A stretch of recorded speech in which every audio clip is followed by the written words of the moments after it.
Monsieur Félix Chimbombo Mwengula aza mwana ya Congo, abotami na Congo, né d'un père congolais et d'une mère congolaise parce que yango nde moto eza lokola guide mikolo mpona bacongolais nyonso mpona koyeba outi wapi. Naza mwana ya Congo epuis navandi na Kinshasa, nakoli na Kinshasa bien que nabotami na Kinshasa te, mais naye Kinshasa naza mwana moke. Natangi na institut, nazwi diplôme d'état disons na institut Salongo de Bandal. Oyo nazwi diplôme d'état na oyo tobanda obengaka la biologie chimie. Actuellement na ba réforme on appelle tout simplement scientifique. Voilà, après diplôme d'état nanga lokola nazaki na posa kosala chimie, je suis allé à l'université de Kinshasa. Comme à l'époque, il fallait d'abord poser la tango bosali inscription, il faut poser la ce qui combo et bimi pour la confirmer inscription nayo. La première tentative est simbagite loko la posa wana ya bosala chimie ezalaki kaka nandimaki na chômer une année pour revenir encore pour l'inscription. Cette fois-là na combo et bimi na inscription na chimie.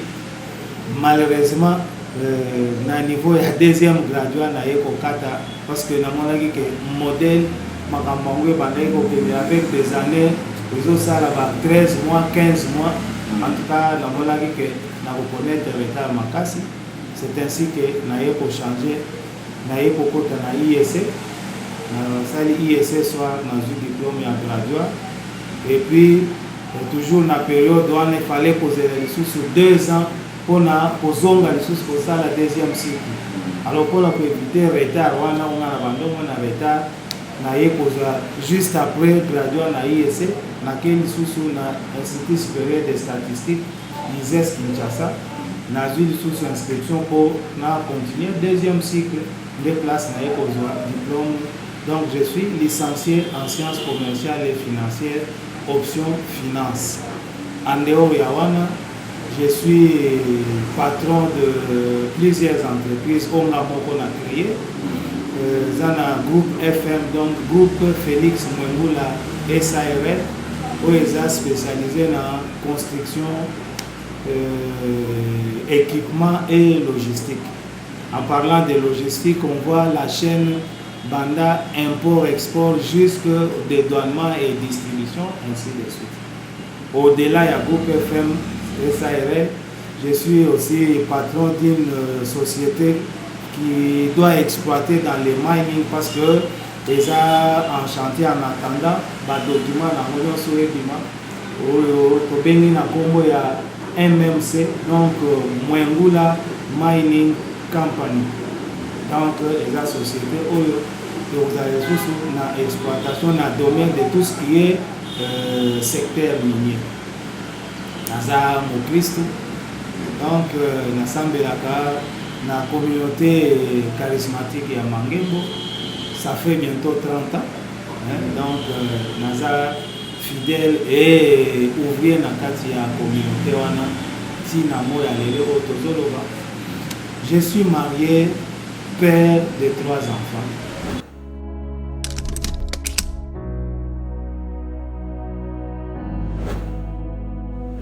Naye na politique te, mais na banda politique depuis nazola table blanc.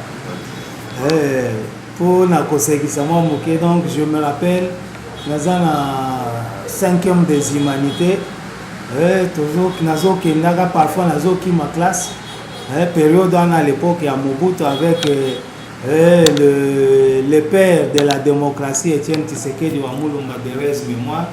Donc, parfois, ceux qui manifestation, meeting, je préférais la sécher classe. Bon, ce qui peut être considéré une bête façon, il y a malam mais tellement que engagement wana ya politique et banda kinga uta bomwana Donc j'ai trouvé que ceux qui n'ont mis classe mokolo moko et qui n'ont participé à la marche ou bien à appel et à meeting, Oyo Etienne Tshisekedi a lancé. Donc il faut empêcher de continuer la classe. C'est ainsi que donc la banda naza au cadre de IDPS et la banda politique, donc je n'avais même pas encore atteint l'âge de la majorité. Donc la banda 90 avec la fameuse conférence nationale mais il y a qui pour réveiller biso pour na kokota na makambo politique. Bon, bien sûr wana bozo kende nanu neti lokola ba malanda ngulu ndenge tolobaka na Kinshasa, mais ce chemin faisant, une fois que tu atteindre cette maturité wana de conscience penze zo sala na sens ya que non oyo boye oyo malamu ainsi de suite mais et otika la libela na kati ya nini wana. Donc depuis lors c'est ainsi que na s'engager na politique depuis bane wana ti lelo et kala na bandaki kosala tobengi la politique passive, c'est-à-dire aux wana juste pour la peut-être conseiller partout, orienter partout oyo baza na ba fonction na niveau ya politique ainsi de suite. Bon, cette fois-ci nga mo pe na moni que je dois maintenant m'engager. C'est ainsi que pour ça il y a pour se présenter comme candidat député national dans la circonscription ya Funa et voilà pour na nini Funa ndenge na utaki koloba na koli na bandal et en dehors ya bandal na yekolomba bandal na ke na vandi na Bumbu. J'étais encore toujours élève après na longwe na Bumbu na yekozonga lisusu na bandal na longwe sko bandal na ke Kasavubu Ngiringi. Donc toutes les 7 communes ya Funa eyebi ngai ngape na yebi yango peut-être kaka makala nde na yebi yango na ko fréquentaka boye mais sinon toutes les 7 communes ya Funa pardon. Donc Nassi n'a pas ça au moins une nuit dans toutes les 7 communes Oyo ils ont constitué circonscription ya Funa. Voilà Oyo et ça dit que ngape na sala na posé candidature na ngai comme député national na circonscription ya Funa.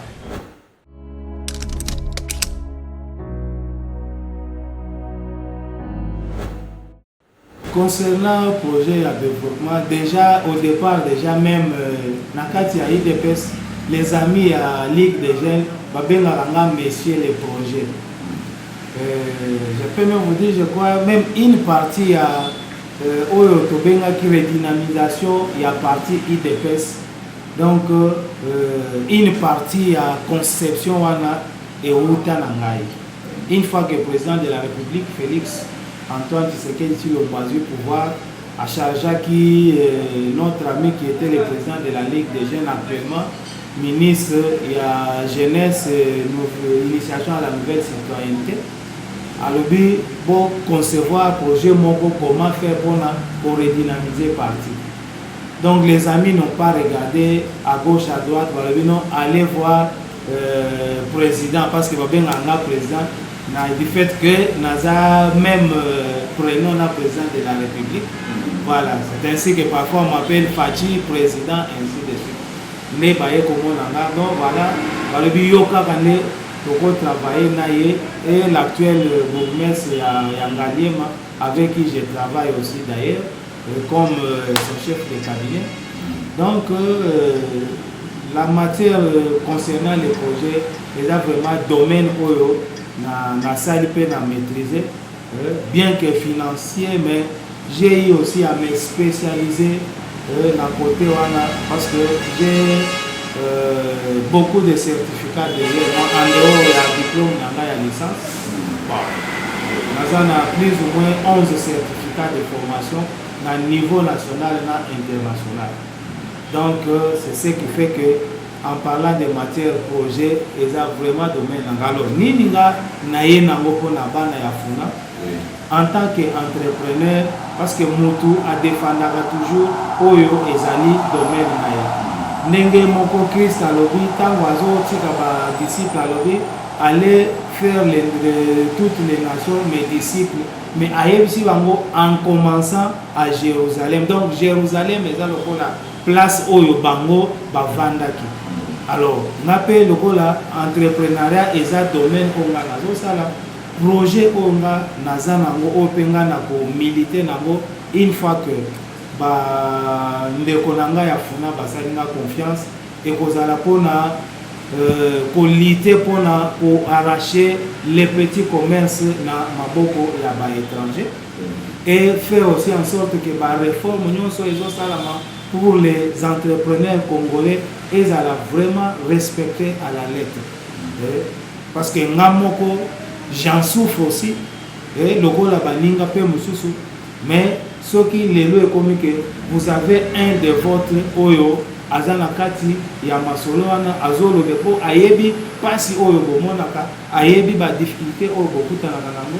Alors ce qui est sali que azana kati ya Assemblée nationale et na balwa mususu oyo ezo le kaka yende na makanisi wana na mayele wana en tant que entrepreneur akoyeba ndenge nini bakoki ko modeler ba loi bien ba projet de loi wana pour rencontrer assentiment bien et rencontrer bolamu ya ba entrepreneur congolais et oyo basalaka les petits commerces na Congo nyonso mobimba. Voilà en bref ou en quelques mots projet oyo nga naza nango une fois que bandeko batata ba mama oyo ya funa basalinga confiance pe ba élever nga po nazala molobeli na bango.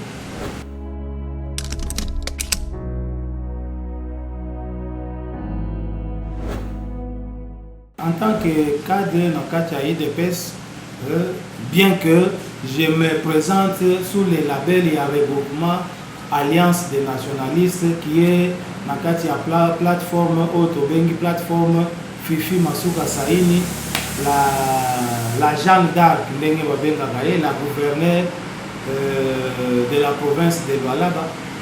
Oui, donc nous avons soutenu la candidature à président de la République. Pourquoi? Parce que c'est d'abord un fils maison. Aza mwana ya ndaku oyo ngape nazali mwana na kati ya ndaku wana kama nazoloba mwana ya ndaku, je vois notre père de la démocratie Etienne Tshisekedi de reste mémoire comme père et puis Bissonyon Sotubana oyo atika et aujourd'hui il est élevé au plus haut sommet de l'État comme président de la République. Alors c'est Nagotala Makambo oyo asali. Donc azotambo na kati ya droite ligne oyo eza idéologie oyo Etienne Tshisekedi wa Mulumba tikela biso aloba. Donc un simple mot, une simple phrase, le peuple d'abord. Donc eza juste deux mots mais oyo ezoloba makambo ebele na kati. Na le peuple d'abord les autres ont la gratuité de l'enseignement oyo bakonzi oyo bayambaka biso kala. Donc batikala kosalela ngo te alors que bango nde moto batiaka ngo na kati ya constitution. Lelo bato bazo critiquer constitution mais IDPS a participé à la rédaction ya constitution oyo ezo régir biso lelo te. Eza même constitution pardon, comprenez dans le domaine de la construction donc voilà. Eza même constitution oyo bango ba komaki. Et le rôle de c'est une loi et lorsqu'une loi est promulguée, elle devient opposable à tout le monde. N'engé principe, il y a droit et zolo. Bisope IDPS na ba parti nyo solution tozaka na kati ya masolo te. Donc tondima tozo sale la même constitution wana. Lelo toza na gratuité de l'enseignement, toza na gratuité de la maternité, toza na couverture santé universelle. Donc na kozwa kaka voler mi balewana, je crois que le président de la République Félix Antoine Tshisekedi Tshilombo a droit à un deuxième mandat. Lelo tozo mona ba témoignage na ba télévision ba maman oyo bazala ki soki akeboye par manque il y a moyen par exemple surtout ba problème net ya ba kobota na ba césarienne ezala ki casse tête pour na ba famille mususu okene na hôpital oyo eza ya moins cher. En cas de césarienne, au c'est pas moins de $600. ceux qui plus aux hommes tapé na standing, il y a hôpital, il y a centre médical, donc prix et hommes jusque les centres médicaux, césarienne à la fin, on vous taxe $2000.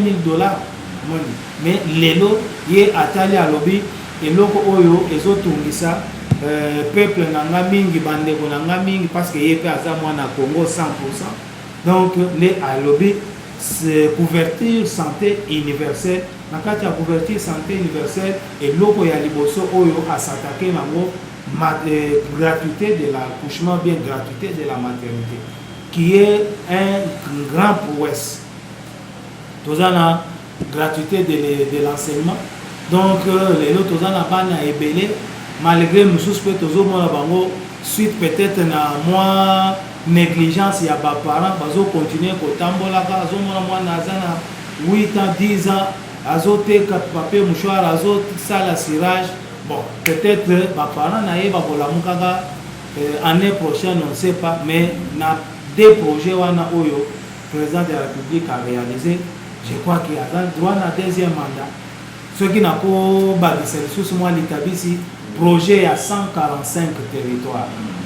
Natamboli Congo mingi na mona parce que biso parfois tant aux autres qui sont en mission et logo ya liboso nazolo ba du temps où j'étais parce que j'ai travaillé aussi comme comptable dans une entreprise publique de la place tout et tout. Alors tant aux autres qui sont en mission et logo ya liboso ceux qui sont en bâti donc il faut que se présenter et pas chef administrateur et territoire. Mais vous avez un bureau où vous avez le numéro 1 entité parce que vous avez le président de la République dans le milieu. Prenons exemple territoire ya Mbanzangungu. Territoire ya Mbanzangungu, mais vous avez le bureau où vous avez comme représentant direct et président de la République dans Mbanzangungu. Vous avez le Kama. Nous avons un souci ya komona ba collaborateurs parce que tous baza ba collaborateurs ko travailler na ba conditions oyo elongo banité ne attaquer les sous et le wana. C'est ça aussi otolobaka renforcer les pouvoirs de l'État. Pourtant ko mutu azoya akuti bureau mesa propre kiti ainsi de suite. Et je crois que même ceux qui ayaki pour ça la aventure yemoko milliers kaka et côté yayi. Alors tous la projet na kati ya projet wana bazotonga batongi ba bureau ya administration territoriale nyonso na kati ya projet wana batongi ba école d'après les derniers rapports na otaki kolanda ya Beseko c'est plus de 1000 écoles oyo et tongami pe ezotonga makaka na 2023 oyo tozokende na kosukisa plus de 600 centres médicaux à travers le Congo. Donc, à part Belge, Oyo, à Lukaka, à Salaka Moussala, à Kotongaka, partout au même moment, aucun autre président a Tikala Bossala Moussalawana. Et Belé Babandaki a bandi na province Oyo, à Salimwa et Logo, à Kena Awa, à Salimwa et Logo, mais Félix Antoine Tshisekedi Tshilombo a attaqué tous les Congos na Mbalamoko. C'est ainsi que dans le message, son dernier discours du quinquennat sur l'état de la nation, Alobi a posé biso question, biso va congolais. Est-ce que Tolingi to repartir à zéro ou bien Tolingi to conserver les acquis? Conserver les acquis, c'est quoi? Repartir à zéro, c'est quoi? Donc, ce qui to sali erreur wana ya kokende kopona mutu mususu. Tango akoya akoluka nanu ayeba pona nini batongea apona nini basali ame soki to préserver les acquis. Donc eza pona pour voter le 20 décembre pour voter les chiffres 20 le numéro 20 Félix Antoine Tshisekedi Tshilombo et wana pona Congo mobimba et na particulièrement oyo bazala funa tango aussi si ko voter numéro 20 ok au voté numéro 459 au Ezali Félix Tshilombo Mwengoula, votre candidat et qui est disposé à vous servir.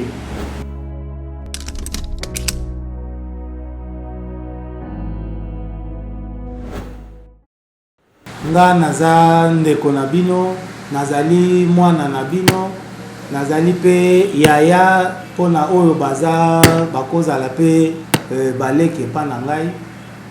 Na sengi na bino bosala nga confiance. Pona nini nalobi bosala nga confiance? Parce que nalingi na apporter expérience oyo naza nango en tant qu'entrepreneur, expérience oyo naza nango en tant que gestionnaire méticuleux ya des projets. Na memango pe na niveau ya parlement na biso, na niveau ya chambre basse ou assemblée nationale ndenge tobengaka pona koyeba ko bakisa lisusu. Nalobi te ke eloko esalami, mais eloko ezosalama déjà, mais na oyo ezosalama biso tokende lisusu pona kobakisa lisusu likolo ya bareforme wana nyonso oyo ezosalama. Bato ebele baloba makambo ya petit commerce pona baétranger, mais ti lelo nazo exemple na circonscription na nga ya Bumbu, pardon, ya Funa. Donc okozwa lelo oza na ba indien baza na ba boutique oyo bazo benga bizivement super entre guillemets supermarché. Non, baza na ba boutique na ba Bumbu, na ba Makala, na ba Selembao, Kalamu, Bandal, Ngiringiri, Kasavu. Donc place nyonso wana eza normal ke toboyi te bapaya baya kosala mosala mombongo na mboka na biso, mais na bamboka mosusu ntango mopaya azoya po afongola activité, donc bakoyebisa ye, bakopesa ye limite. Yo sukela par exemple na Gombe, po Gombe nde moto eza centre des affaires na kati ya Kinshasa. Mais lelo babiloko neti bandeko na nga, parce que nasala pe kinkayeri à l'époque, to bandaki kokende na zando, kokende kosomba babiloko ya mike na bakinkayeri po biso pe na cité toteka to bénéficier. Mais lelo ba transporter bakinkayeri wana ezaki na zando, bamemi yango na Bumbu, bamemi yango na Selembao, bamemi yango na Makala, ainsi de suite. Sikoyo bato oyo bazosala bakinkayeri sikoyo ya mike wana na babayaka wana, bango sikoyo bako bénéficier na ni. C'est ainsi que ebele les alcool bazongisi bango na chômage, bazongisi bango ta. Alors ngai en tant que futur élu à circonscription ya Funa, donc nazo promettre bango que soki ba pesinga confiance, soki ba salinga confiance, na koyeba ko militer pe ko se battre pona ko kotisa ordre na secteur wana, parce que ça domaine oyo nga moko nazo évoluer, nga moko pe naza victime en tant qu'entrepreneur. Pour la marché net ya construction bakotala nani azana banje, nani azana biloko boye, et oyo bazana banje wana zakaka ba indien, ba libanais, et tango yo congolais, tango kende po kende ko louer anje wana bakopesa yo te po bayebi déjà que bandeko na bango baza pe na entreprise ya construction bakokende po ba louer banje wana. Voilà eloko nazoloba, nazosenga soki tokomi le 20 décembre au voter na kati ya bureau de vote, na kati ya isoloir, tant au pointé numéro 20 au silisi yo mwana Funa pointé lisusu numéro 459, et avec ça le 10 le 15 janvier 2024 tokoyeba na kosala fête pona koyeba pour continuer avec la consolidation de nos acquis. Merci beaucoup.